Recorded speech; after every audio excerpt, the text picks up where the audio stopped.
Hi guys, welcome to Redefined Gospel YouTube channel where we are thriving in Christ. This channel seeks to link the word of God to the contemporary times and ultimately ensure that we are thriving in Christ.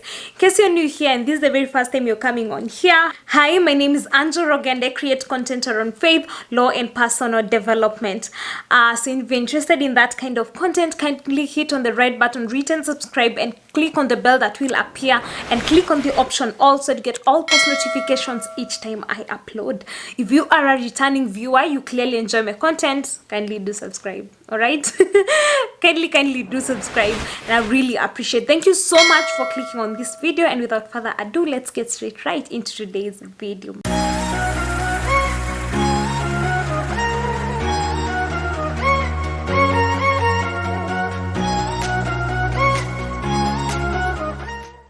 So this marks the first law school legal career kind of content that I'm putting up in the new year, and I'm really grateful actually for all of you who have been watching my legal content.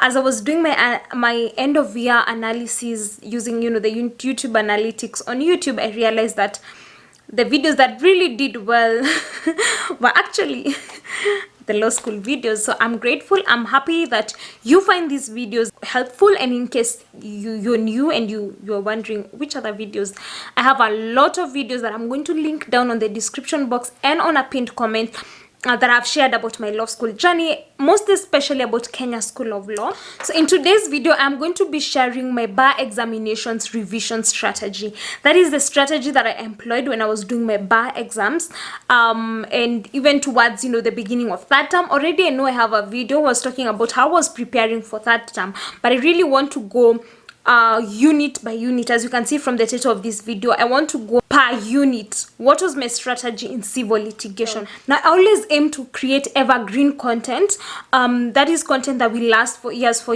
people will be coming to Kenya School of Law. But I think for this type of content, I don't know if units are going to change over the years, so it will be useful to those that we do the same units we did, or some of the units that we did. But this is the strategy that I employed per unit, so that's what I'm going to do. I had written some on my phone, so that's what I'm going to be looking at.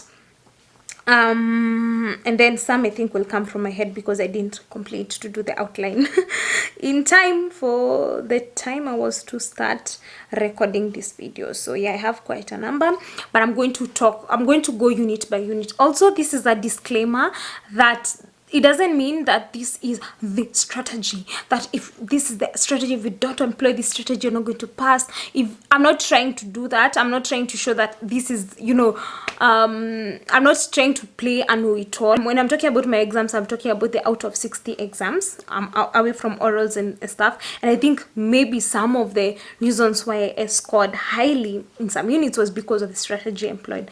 I'm just thinking they don't remove the marking scheme and stuff, but I think it will be important for me to share. And every time I share this law school, especially the law school bit of content, I don't share it to show that, oh my God, this is the gospel truth. No, I am trying to help. So if it works for you, well and good. If it doesn't work for you, always look for things that will actually work for you. All right. So I'm just the strategy that I employed myself as Anne. Okay. I just had to emphasize that. So yeah, let me get straight right into it. So I'll start with civil litigation, being the very first paper you actually do. One thing to understand about civil litigation is a process. It is a process from the point where you take instructions from your client to the point where you decide, oh, is there a course of action? Is this, limited by time? Is there, limitation of actions? Is it a feasible? Is it a practical suit?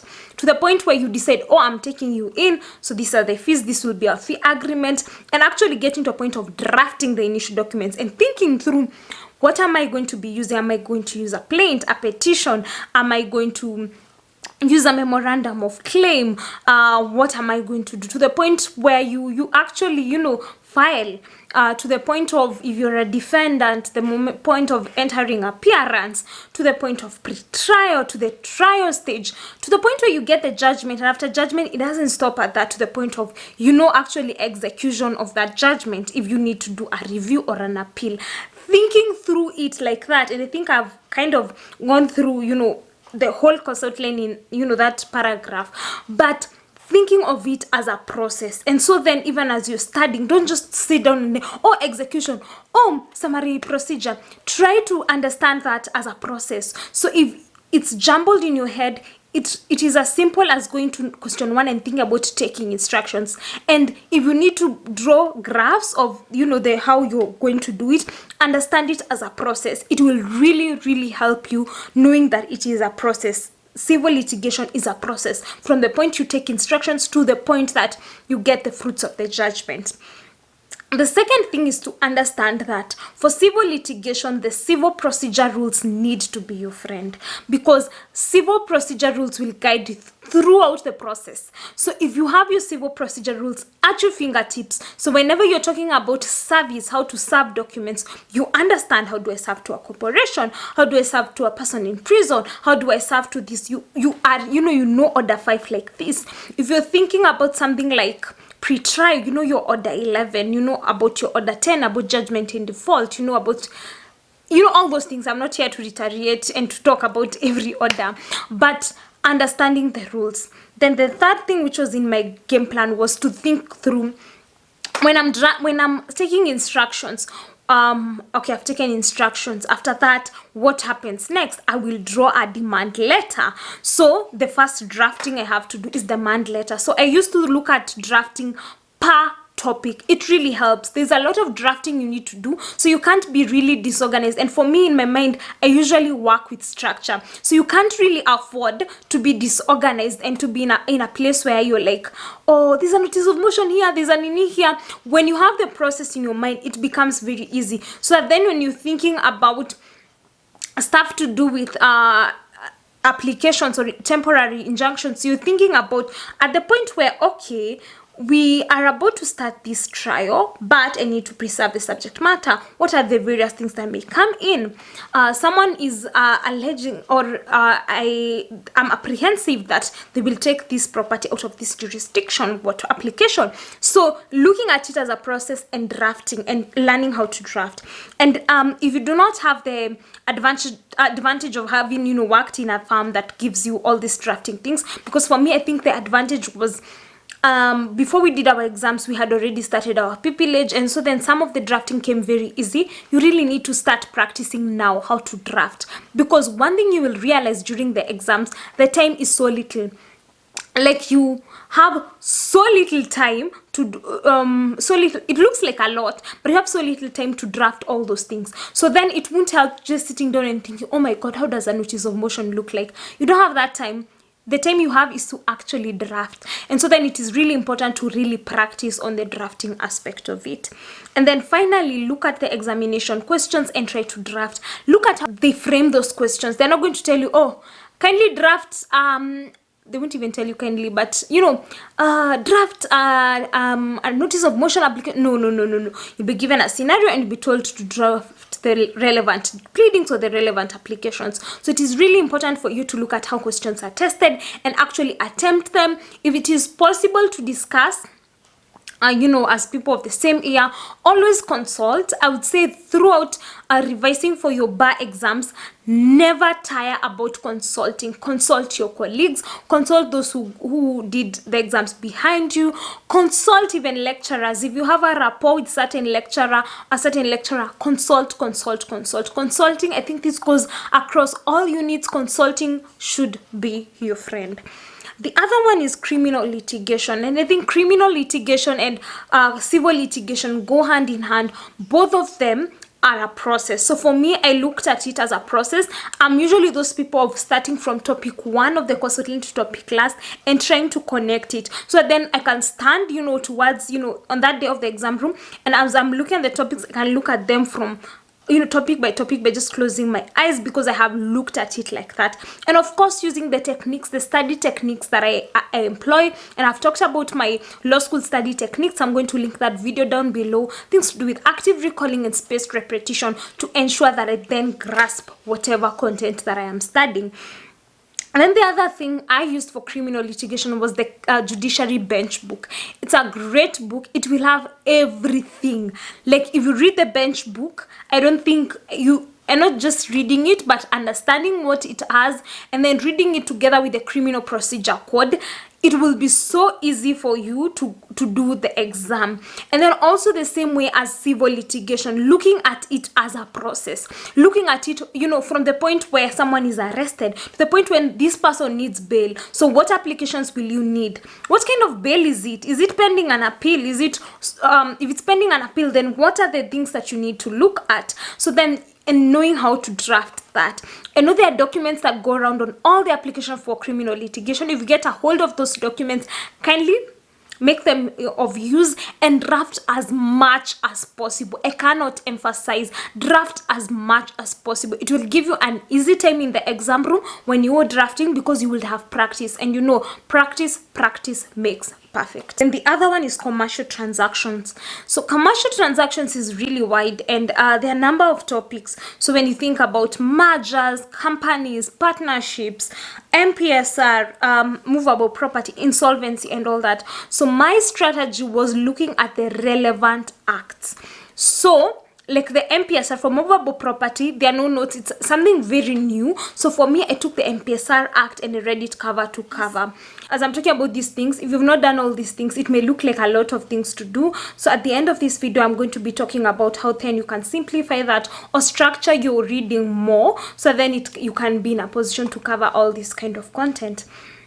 So when I thought about the Companies Act, I had specific notes. So for me, I just identified notes that covered all the aspects of them, or of the course outline. So for companies, they actually tell you need to have studied this and this and this. So for companies, they just went to the act and looked for those aspects and studied them.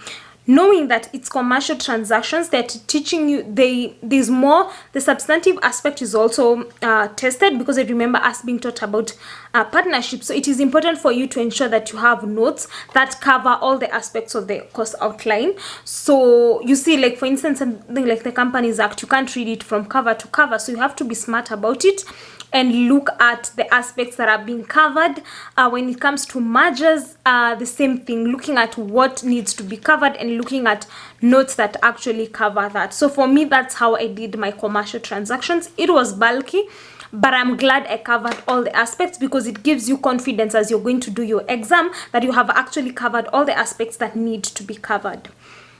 The other thing is probate and administration. So for me, probate and administration, I used two books. There are 2 books and a statute. So one thing is that I used the Law of Succession Act. Like I read it from cover to cover using the course outline. So whenever I'll go to the course outline, each topic I'll look at what are the relevant provisions of the Law of Succession Act. And then also one thing that I did, I looked at the William Musyoka book. In as much as some of the things are not very up to date, I looked at that to get into the concept, because the concepts are still the same. Then for the recent case law, the lecturer who taught us taught with group work. So I took advantage of the group work to actually get hold of recent case laws that the groups had got. And then after that, I also used the Mary Angawa's book on procedure. It actually shows you the procedure, the required forms, what needs to be accompanied when you're doing certain forms. I also made use of the procedure rules, the Law of Succession procedure rules. So if I was reading about citation, I would take the William Musyoka book, get the substantive things, so know that citations are required in this and this.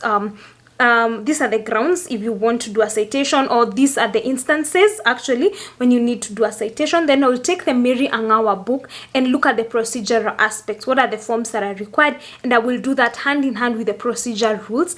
And then if there are any forms, then I would look at how those forms look like, because sometimes they do test these forms, so it is important to look at how do they look like and get a grasp of that. So that's what I did for probate and administration. Professional ethics. So for professional ethics, majorly I used notes that I got. I think there are so many notes I will be going around, so it is important for you to sieve out and look at the course outline. So for me, I was very big on course outline, and for the professional ethics course outline, it actually had the case laws that are required. So I would use those case laws. So I would look for instance, if it's something like law as a profession, I look for the notes that are there. These are drive that I had. So in case you want that drive, then you can contact me separately on my email address, info@njorogeann.co.ke. I may not respond within the next minute, but I will definitely respond within 24 hours. But you can actually I can actually forward to you that drive.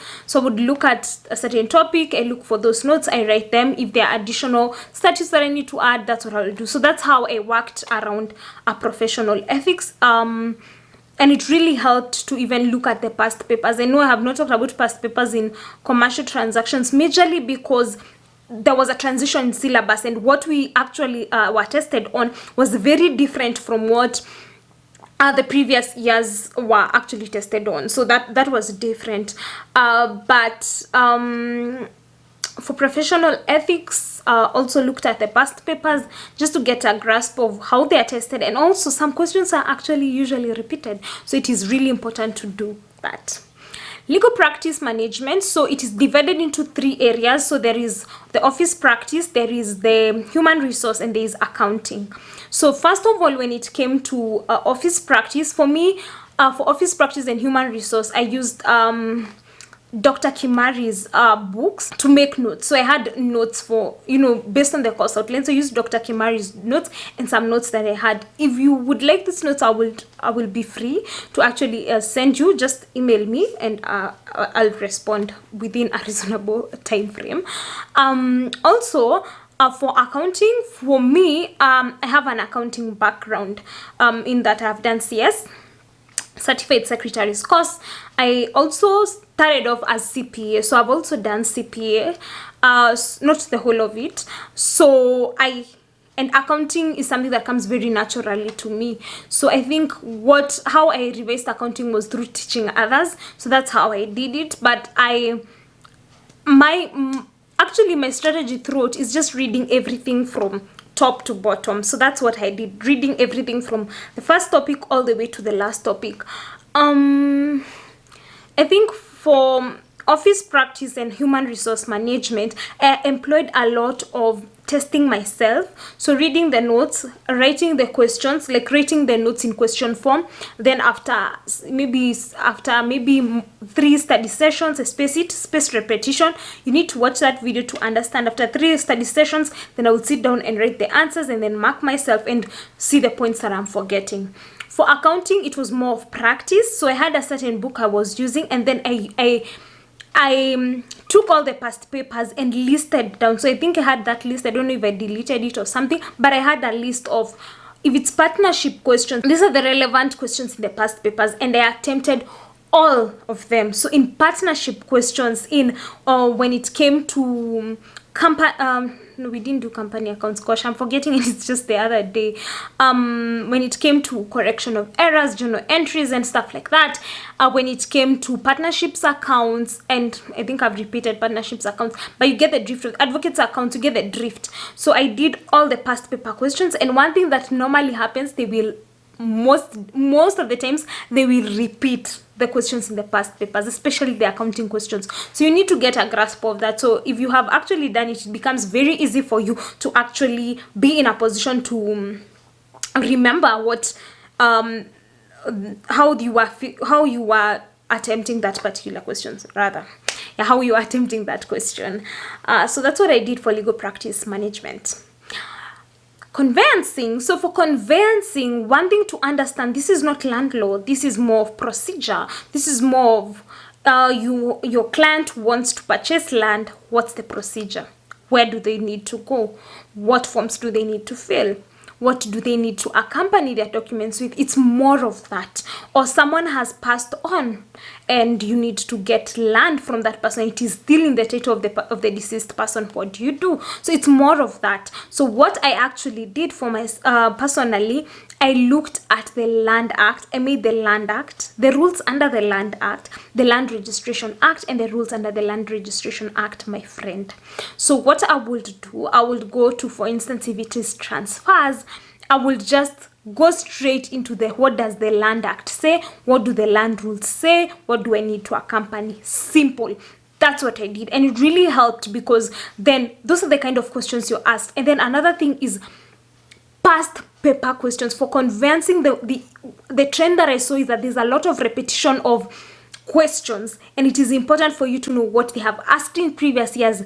Chances are they may repeat that. So I think for conveyancing, that is what really helped me. So it's more of knowing its procedure. Know your Land Act, know your Land Registration Act. That's the secret. And then also understanding that conveyancing also is kind of a process. Not really and truly, but it's process. You're thinking about transferring property. Where do you start? From the searches to the point where you draft the sale agreement. So you need to know the law, society, conditions of sale, to the point where you do all these other procedures, to the point where you do your completion, and all those things. I'm not going to regurgitate or repeat everything in the outline, but just understanding that that is the approach that you need to take.